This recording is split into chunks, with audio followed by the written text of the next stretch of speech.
And if y'all brought Drive or whatever, if we have time at the end of the class, we'll set up the template and you can save it if you want to do that. Let's get there first. You may have to turn off the light so we can all see this thing. Somebody.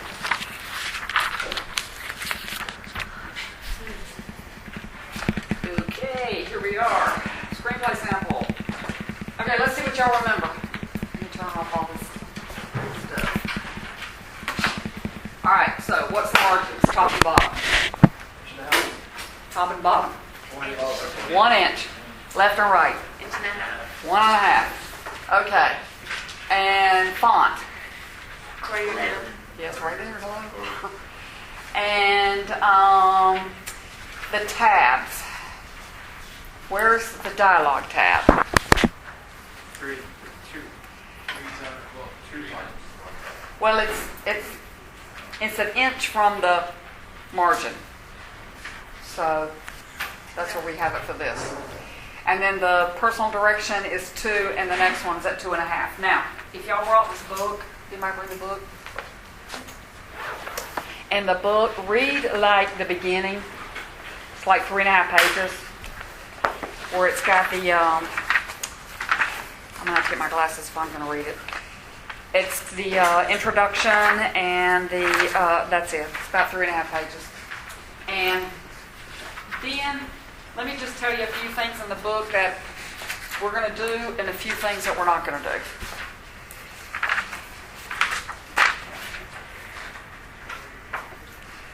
Like, you don't have to look at this script at all, Aftershock.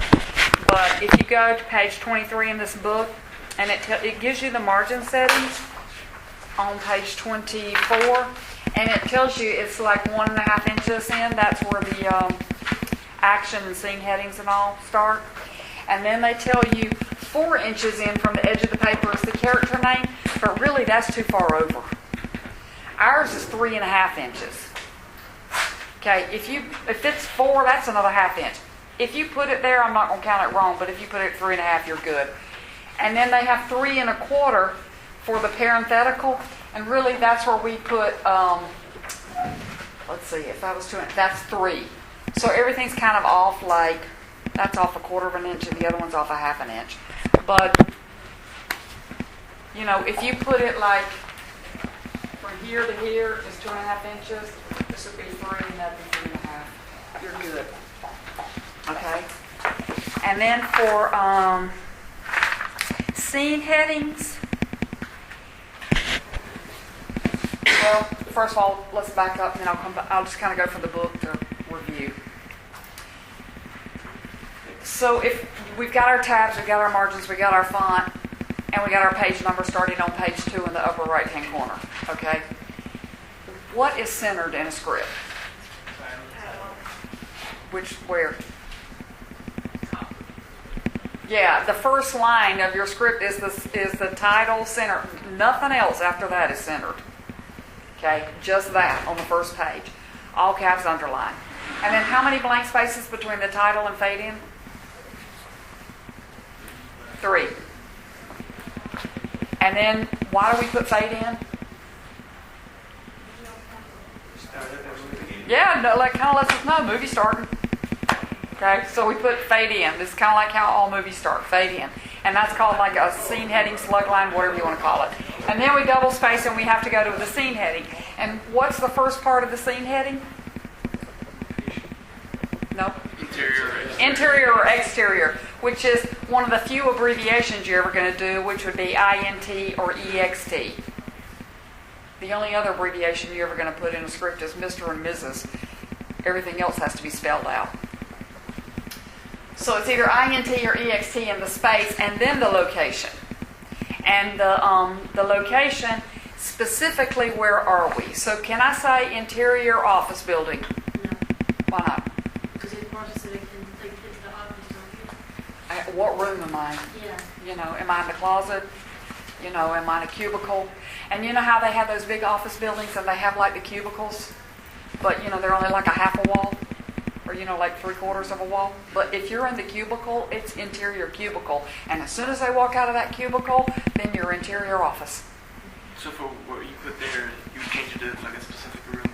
Yeah. Well, I mean, when you're inside, what room are you in? Now, if you say interior apartment, I'm automatically assuming it's a studio apartment that's one room. Okay? Except the bathroom's going to be separate, but And then in that case, I would say interior studio apartment. But you can't say just interior apartment. And if I'm exterior and I say exterior Miami, can I say that? Why not? It's too broad. It's too big. I mean, Miami's a big damn city. Where in Miami, are we? Can I say exterior Northeast 2nd Avenue and 3rd Street? No, it's not necessary. So what would I put? Street, yeah. And if I go down one street and I turn the corner and I'm on another street, what do I do?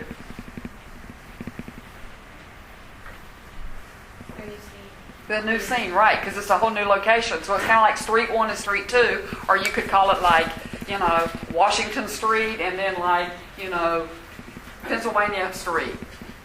However you want to designate them, but just designate them as two streets. And if I'm in an alley and I come out of the alley and now I'm in the street, two scenes. And if I'm on the ocean and then I come up on the beach, two scenes, ocean, beach.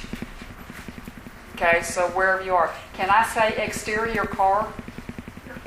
No. Why not? Where's the car?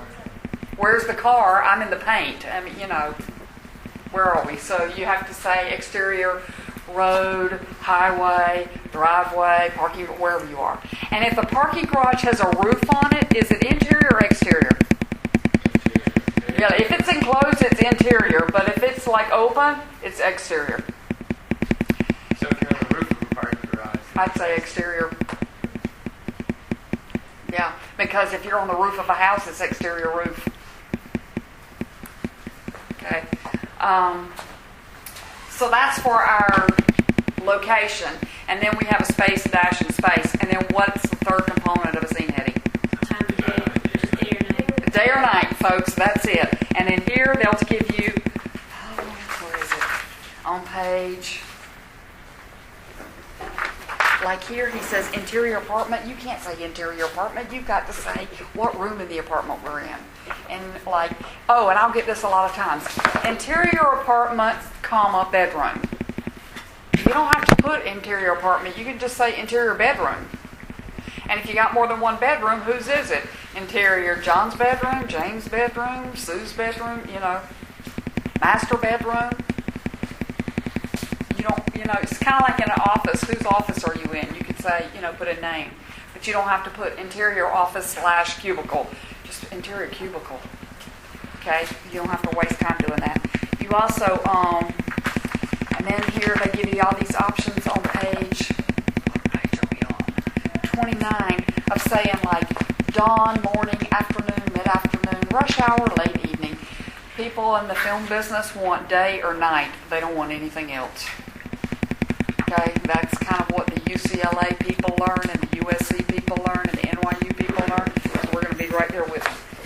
So you don't have to put the other stuff. And if you needed to put a year, so you know what, if you don't put a year, it's present time. Okay? But if you wanted to put something like in the future or in the past, then you would put the year right after day. And there's an example of that in the script here coming up. Remember the number? Do we have to spell out? No, in action you can actually put the number, but in dialogue you have to spell it out, except years. Oh, So if it was 2011, you could actually put 2011 in the dialogue, but if it's 20 cents, you got to spell out 20. I have a question about the day and night thing. Because what if it is morning or like sunrise or sunset? Is the sun up or is the sun down? All right. That's kinda- It's going down, and that means it's night. Well, I don't know. It depends. Is it already set? Because if it's already set, it's night. Oh, okay. If it hasn't set, it's day. How do you know what it is? Because you could say exterior beach night. The sun is setting. Or this. And then I know it's pretty much down. They say an exception in the book, and this is something I don't really agree with. They say if you're in a location and you really can't tell if it's day or night, like an elevator or a mine shaft or something like that, you don't have to put it. But I think you do have to put it because people are on like a clock, a 24-hour clock. And if I said, interior elevator night, and that elevator's in an office building, that kind of tells me nobody's going to be around. Because it's nighttime. But if I said interior elevator day, it's probably going to be busy. So, you kind of make some assumptions. You're going to have to log in, right? Catch this thing. Okay, so that takes care of our scene headings, and then you double space, and then what goes here in the action?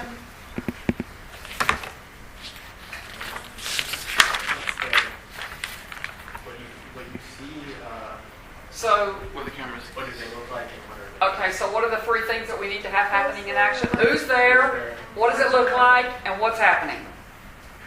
You will always have who's there and what's happening. If you've never seen the location before, you're going to have to describe what does it look like. But you will always have who's there and what's happening. Could I put somewhere down in the script, scene heading, and then start writing dialogue? No. Why not? Don't know who's talking. Who's there? What am I looking at? Exactly. What are they doing? So every time you put a scene heading, for God's sakes, put action. Okay? So who's there? Why is he all capitalized? First time we've seen him or heard him. And what do we need to know about him? First time. Yeah, and am I gonna like really get descriptive in what he looks like? No. Why not? You want to be ambiguous so that the role can be filled by whatever actor. You got to find that one word that really sums up the look. So here's where the thesaurus is really going to come into play. Now, here's my suggestion.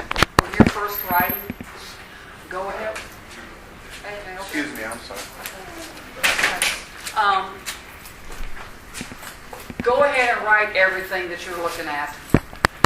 Go ahead and dress them. Go ahead and put hair color, eye color, all that stuff if you need to.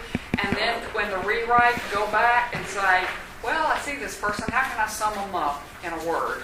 And then find the right word. And then after you've written about 25 scripts, those words will start to come to you, and you won't be like struggling to try to find the right word. But first time out, go ahead and write everything. So we know he's conservative-looking business exec. And then we have to describe this room because we've never been to this location. If we come back to this location, we do not have to re-describe how it looks unless something drastically changed. Okay? You got to find the summation up kind of decorating. Same thing. If you feel like you need to decorate, because God knows I've had people do it. I did it for a script I wrote.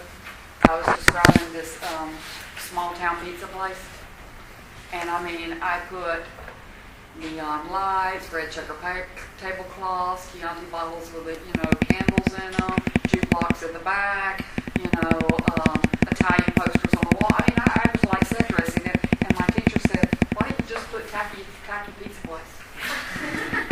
Would have been the same thing, right? And save time, because I wasted a paragraph describing that damn pizza place. So.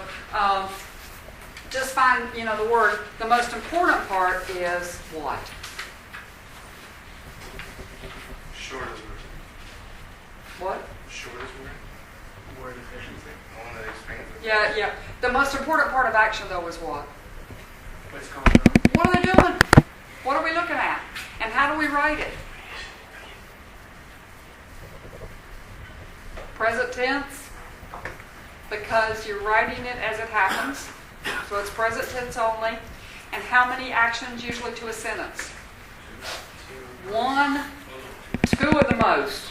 Because it's meant to be read fast. And if I have a sentence that's 3 lines long, it's too long. By the time I get to the end of the sentence, I have to remember what happened at the beginning of the sentence. So you need to like move along and move fast. How do I know how to break up paragraphs?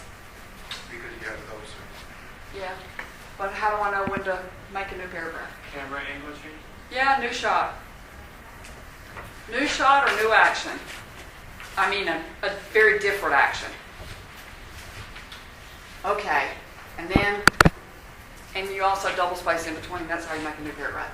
Okay. And then when we go to dialogue, do we have this space here? Yeah. And then this is on the third tab, and we have to spell it out. So if this was Lieutenant Dan, what would you write? L-I-E-U, yeah, whatever. Spell it out, Lieutenant. Okay, and then what is this? Personal direction. Personal direction, which should be how long? About a word. Yeah, but really don't use it. But maybe a word. And who's it pertaining to? Yeah. To the person talking. So you can't write something here that pertains to another character. It has to be pertaining to this person. And probably you're never going to do that, but you may. Okay. Why do we have this here? Yeah, he's still talking, and there was no actor that talked, in between. So you have to put the C-O-N-T apostrophe D by his name. Okay, and we still got action. He's still moving around and being an idiot. And then we get on down here, and now we get to page 2. Did I tell y'all about the bottom of the page, though, that make sure when you get to the bottom of the page that you can't have just a scene heading? You have to have a scene heading, at least 2 lines of action. Or you can't have like just his name and like 1 line, and then you continue the sentence on the next page. That looks crappy. So then we keep going to him. We're on page 2. And we get down here. And why would you ever call a shot?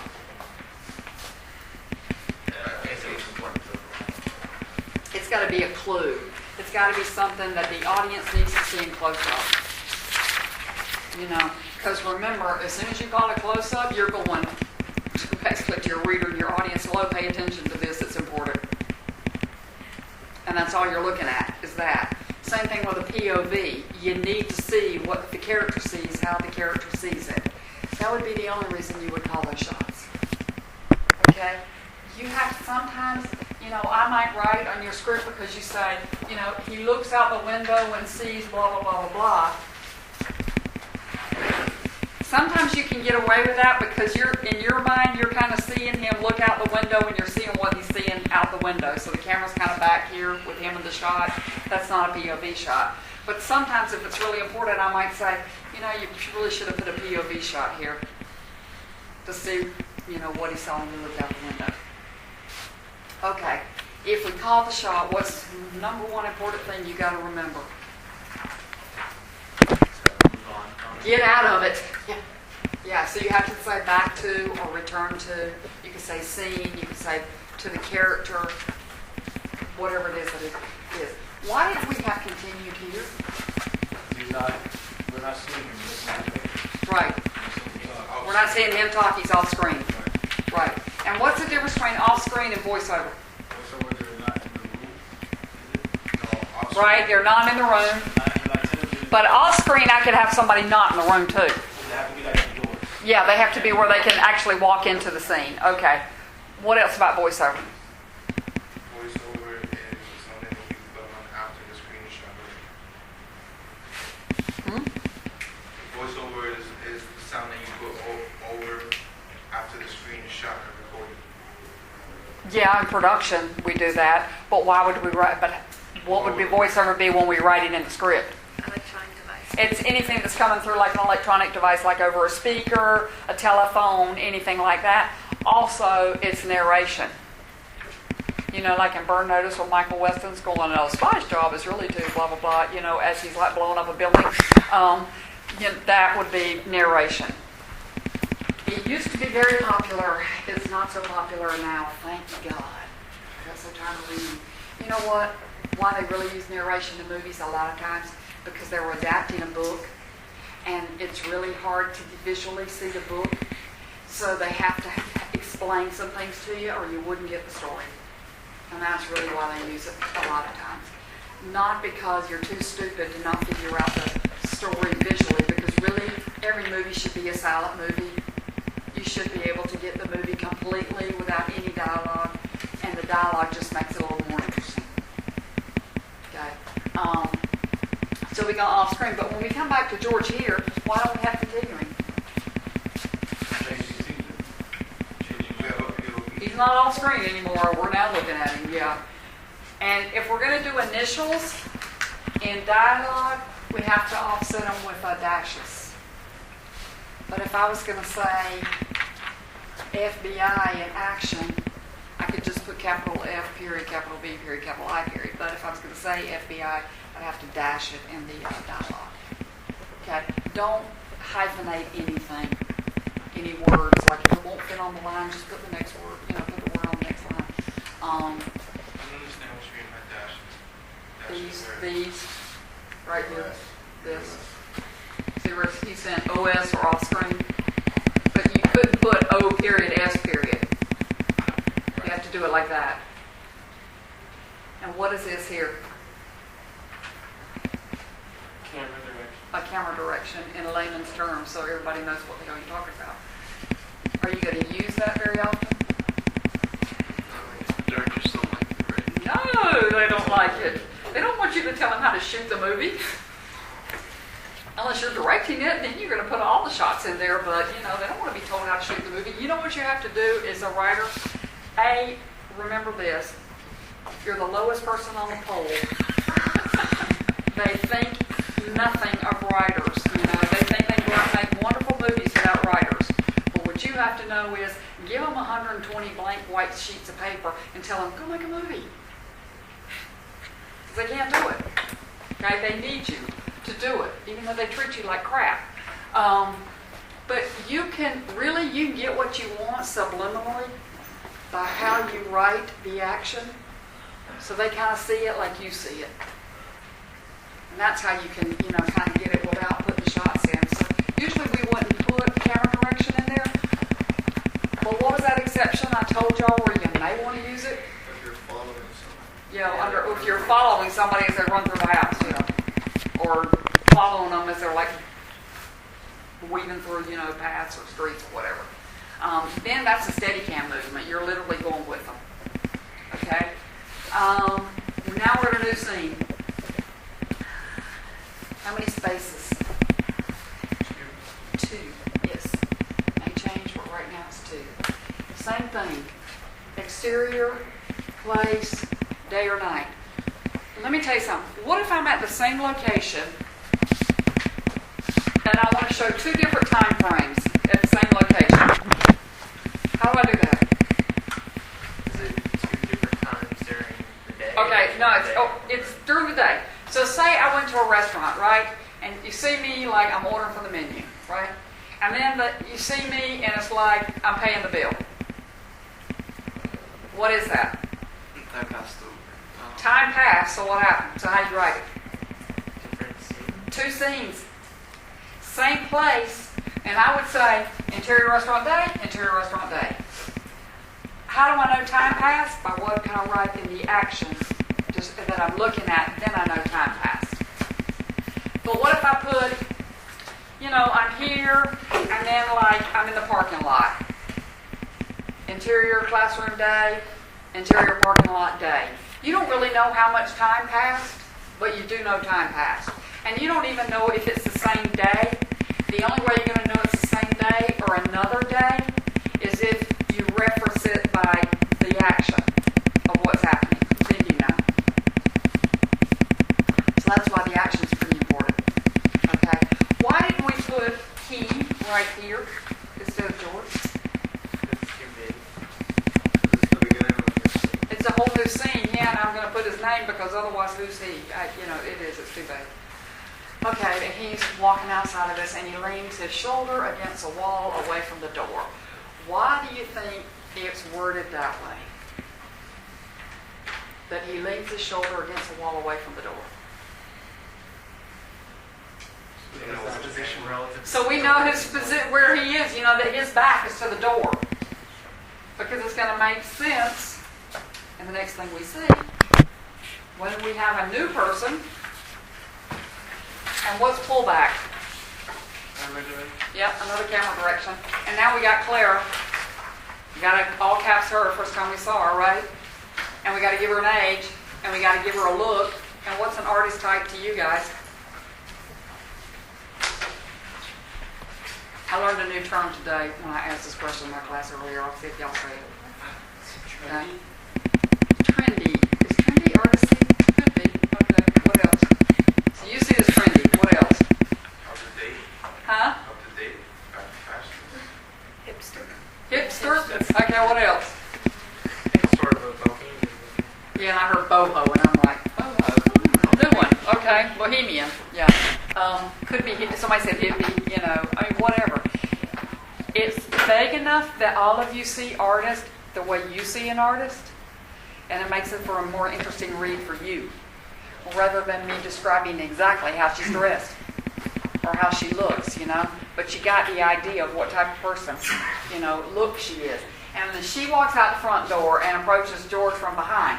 That's why we had to say he was leaning against the wall with his back to the door, because she's going to tap him on the shoulder. Yeah. Sure. And then he has to, in order to talk to her, he has to turn around. So, you know, you have to say that. And then he turns around and smiles at her, and then she's blah, blah, blah. She's talking. He's talking. Trust me, if I see dialogue this long in your scripts, I'm going to cut it. Because it's just too long. That's just too long. Nobody talks that long in a movie. Unless you're breaking it up some kind of action, they're doing something. Nobody stands there and just goes, yada, yada, yada, yada, yada. That is so boring to watch. That's like phone conversations. They're always doing something. Because how long do you want to watch this? That's interesting. I mean, 5 seconds, you could be going to do something. So, you never see phone conversations. That's why in soap operas, I tell you what, nobody cusses out anybody over the telephone. They go to their house and do it face to face. Because otherwise it's just too boring to watch. All right. So where are we? So she said tell them about typing people's names in caps, and about camera directions. And look, we're on page 3. What is this here?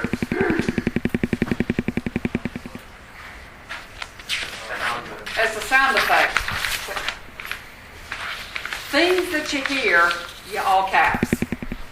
Things that they do is action. So if you hear a door, somebody knocking at the door, that's all caps, knocking. But if the person literally knocks on the door, it's action, it's not all caps. So anything you hear, and you can just capitalize like that sound. Please don't put, he hears a noise. Because I'm going to be going, what? I get that a lot. Or they look at something, what? I get that a lot too. You know, you've got to be a little bit more specific. What do they hear? What are they looking at? And then we've got George continuing to talk. He likes to talk. And then now they move down the private sidewalk. Why do we have moved here?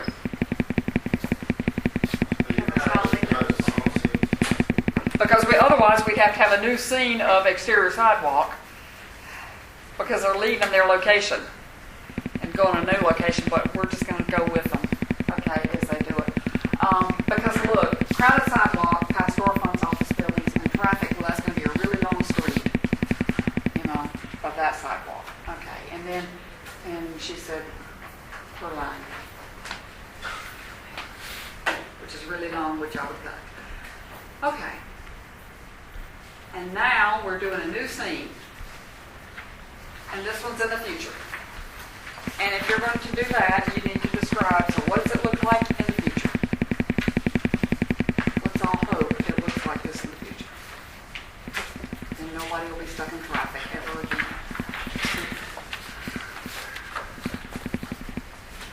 You also have to describe what do they look like in the future? And their androgynous attire. What is androgynous attire? It's either male or female. It's Star Trek. You know, yeah. It's future, or you're going to have to put present to know that we're back in the present. Okay? So, if you're changing time periods, that's how you would do it. That's one way you would do it. Okay? There's other ways. And then, instead of saying, and once again, all was back to normal as George and Clara walked down the busy sidewalk, I could have said, George and Clara walked down the busy sidewalk dressed in their business attire and artsy looking, clothes. Because this almost sounds like explanation. And then we're in the present. Now, here's the thing that film students, especially screenwriting students, love is series of shots. Okay, does anybody know the difference between a montage and a series of shots? Series of shots, not necessarily put to music. Montage is like, anytime you see any Woody Allen movie that takes place in New York, you get all the shots in New York, all the different locations, and they're usually playing Gershwin music or something like that. Maybe, maybe not. Series of shots has the actors in the shots. Has like the main characters in the shots. So if you saw like Rocky training, and it's just like a little snippet here of him training, a little snippet here of him doing something else, a little snippet here doing something else, that series of shots. You're not in real time anymore. You're in compressed time now. That would be like, I always say, how long's a date? Those of you who go on them. Well, it could be an hour and a half, it could be 2 hours, it could be all night if it's really good. It could be 2 minutes if it's really bad. It just depends. How long's a date? If it's 2 hours, it's your whole friggin' movie. Right? But you don't want to show that everything about the date because, there's gaps of boring time. So you just show the highlights of the date, that series of shots, because you're compressing time. Now, can anybody talk on-screen dialogue in series of shots? No, because we're not in real time. We're in compressed time. So the only talking you're going to have is going to be narration. Voiceover. And you can be vague like this, shopping, eating, sightseeing, strolling. You could be, then you're not specific. But if you want to be specific, I'm almost afraid to type on this because I'll screw it up.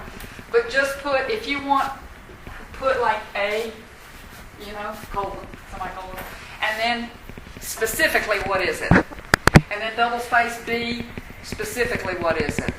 If you want it to be very specific. I've written a lot of scripts. One time I've used this, and it was because I opened the movie at the end. Almost the end. It was like the beginning of Act 3.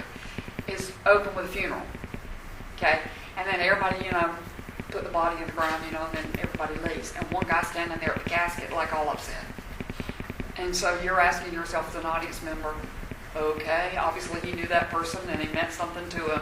How do they know each other? So I did a series of shots of photographs showing how they'd known each other their entire life, from like when they were little kids and they were in school and they were in scouts and they were in high school and prom, and like marriage and all this stuff. It was just, but they were specific, exactly what you were going to say. That's when you would do A, B, C, D, E, however many you would need. Okay, but if this doesn't really matter, you can put it in paragraph form and be just fine. And then here, it's broken up, the narration, because time has passed in our series of shots where it's becoming night. Right? And then voiceover, and if you have a voiceover off screen that's continued, you're going to have to put the continued after it like that, okay? Who's lost? What's your question? Me? Yeah. Oh no, I was just a little lost the last class, and I just wanted to make sure I had it right. Which was the actions? Excuse me? The action. The action is actually what you're watching happening. Right. Like the parts of the dialogue that's actually happening. No, it's this part. This. Yeah. Tell you what's going on. It's the most important part of the movie. Right. Tell you what's going on. It's what the easiest way to write a script, trust me, is turn the projector on in your head and write down what you're looking at. It's like telling somebody who's blind exactly what's happening on the screen. It's like right now, we're watching this. The teacher is teaching us how to write movies. Yeah, no, that's explanation. Oh, What am I Actually, doing? actually, It will be the action like, is we're actually watching. he's blind. You got to tell him, what am I doing? Holly's standing leaning on the chair. She's looking at the class. There you go. And then the dialogue, everything's coming out of my mouth, right? And then Holly walks over to the computer. She clicks on the mouse. Something happens on the screen.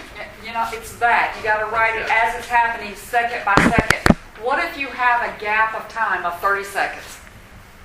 Are you not doing anything at all? You got to have a new scene. Because anytime you've got any gap of time, it's a new scene. Otherwise, it's second by second. So you can't say, she looks at him for a few minutes. Because that's 3 pages. You could just say she looks at him. And then write the next action. Or you can't say, he contemplates for a second. No, he contemplates. That's all you can say. You can't write any kind of explanation. And I'll get this every time. For the sound effect, it's like, Holly picks up a gun. And then, double space, bang, bang. All caps. Every semester I get that. Bang, bang. Please don't write bang, bang. Holly picks up the gun, she shoots. It's an action. You kind of hear it. But they'll go, she shoots continuously. Really? How long? It's like, she picks up the automatic rifle and starts shooting at the wall. Then I kind of know it's like ricochets, of a lot of shots. And then I'll get this, they're in a fight. He hits him 10 times. Well, what am I going to do? I'm going to count? And you can't say that because that's the explanation. You can say, he hits him again, he hits him again. You'd have to write it out 10 times, if that's what you want. What's another way you can say that somebody's getting the crap beat out of them? Yeah, he's beating him down. Then I don't have to say how many times he hits him. I just know he's wailing on him, I got it. That's what I'm talking about. You can't put down because I'll get this. He continuously throws the ball against the wall. It's like, he's throwing the ball against the wall. You can't explain. You can say, she looks depressed. She looks happy. Or I'll get this. A smile spreads across her face. What is that? Grins. Right? If somebody smiles big, that's kind of like saying a tear slowly trickles down her cheek. She cries. That's it. It's not novelist writing. It's kind of like to the point. Say what you need. Because it's a page a minute, and you only have so many pages to tell a whole story. So you don't have time to waste. However, you do have to write complete sentences and use proper grammar, okay? And I'll get this also, and I've probably told y'all this.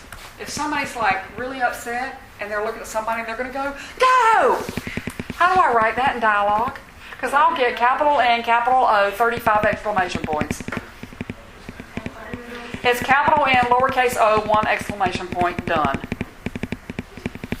By the action, the actor kind of knows how to say the line. You don't have to tell them how to say the line. So here we are, a series of shots, voiceover.